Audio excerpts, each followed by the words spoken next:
Your stomach is built to handle the acid it produces, but your esophagus is not.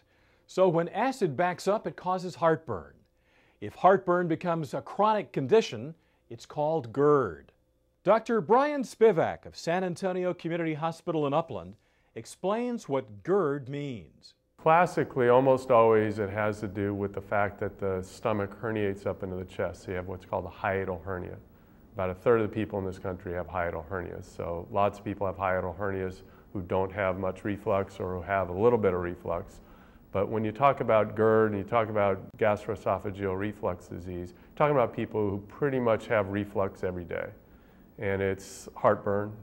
That's classically heartburn, so some burning substernal pain right underneath the chest bone here.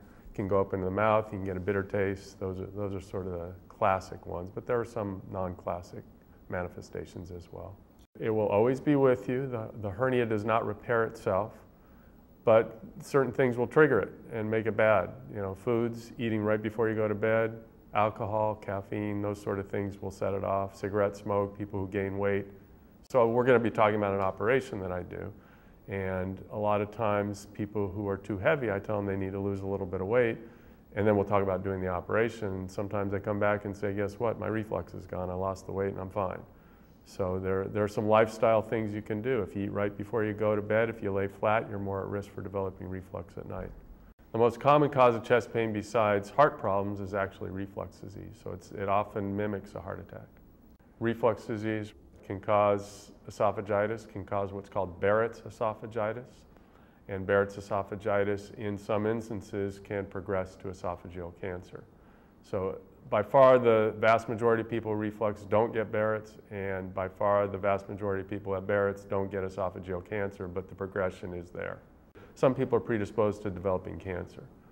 And if you have that sort of predisposition, if you have a family member who's had esophageal cancer, even if you get reflux only once in a while, you really ought to probably see somebody about it.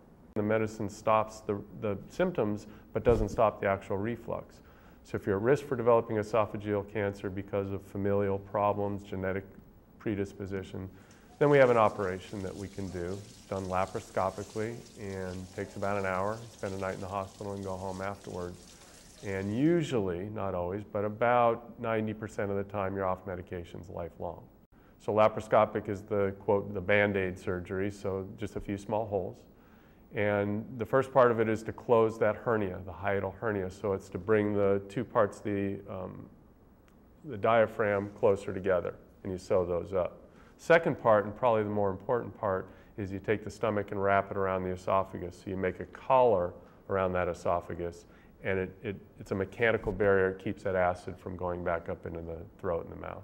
It's going to be hard to beat this operation. Again, it's a quick operation and people do great and they're back to work within a week or two. But there are some things that some of the gastroenterology doctors are doing through the mouth, through the throat, and trying to plicate the esophagus a little bit and make it narrower. So they're trying to figure out ways either with lasers or stitching or heat to narrow that esophagus to keep that acid from going back up in. If you're on daily medication, you need to come see me. If you're getting frequent reflux more than 2-3 times a week, you ought to go see your regular doctor and start there.